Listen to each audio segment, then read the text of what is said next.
Buenos días, el día de hoy les hablaremos sobre Nettie Stevens, el viaje científico. Mi equipo está conformado por Maldonado Carrera Aranzafrida y Pérez Sánchez de Citlali, su presentadora. A principios del siglo XX se estableció que el sexo de casi todos los organismos biológicos multicelulares era determinado en el momento de la fecundación gracias a la combinación de dos tipos de entidades microscópicas, los cromosomas X y Y.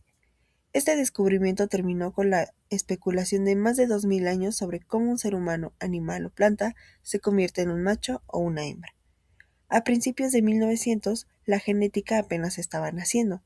Los experimentos de Mendel acababan de redescubrirse y aunque se sabía de la existencia de los cromosomas, su composición y que eran portadores de los factores hereditarios, no se sabía qué papel jugaban en la determinación del sexo o siquiera si había diferencias cromosómicas entre sexos. ¿Quién fue Nettie Stevens? Bueno, Nettie Stevens fue una genetista estadounidense que realizó uno de los descubrimientos más importantes de la biología moderna. Ella nació en Vermont, Estados Unidos, en 1861 y murió a la edad de 51 años en 1912. Ella no pudo estudiar sino hasta los 35 años, ya que en ese tiempo las mujeres tenían un acceso limitado a la educación superior.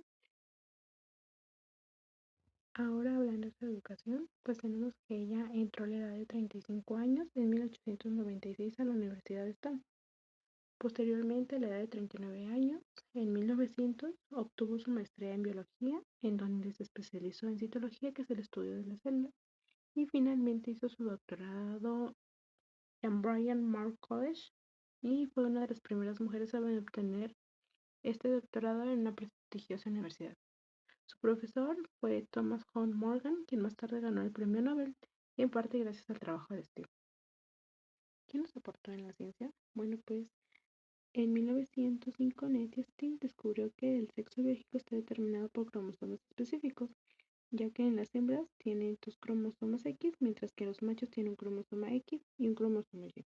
Esto lo observó en los gusanos de arena, ya que había un cromosoma diferente en los machos. Esto lo pudo observar porque ella encontró que el cromosoma Y es más pequeño que el X y pues este es un patrón que se repite en casi todos los mamíferos, incluidos los humanos. ¿Y cómo la descubrió? Bueno, pues primero realizó una observación microscópica en donde estudió las células de los gusanos de harina usando un microscopio.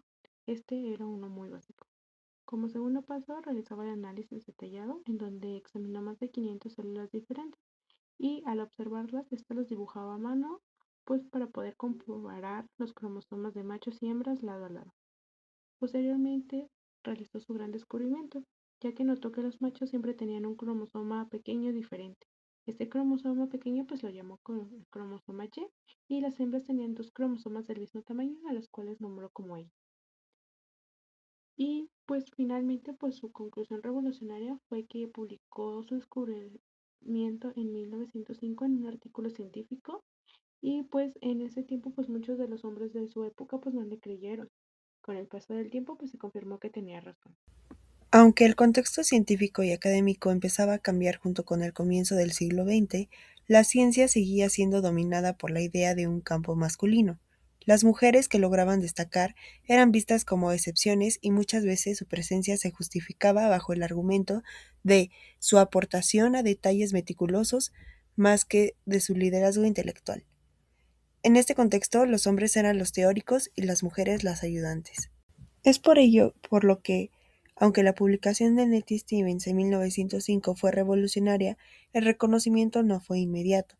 Edmund Beecher Wilson publicó investigaciones similares y durante años fue quien recibió mayor reconocimiento, en parte por el prestigio institucional, pero también por el contexto de género de la época que minimizaba los aportes femeninos. Sin embargo, hoy la historia la reconoce como la verdadera pionera del descubrimiento de los cromosomas sexuales.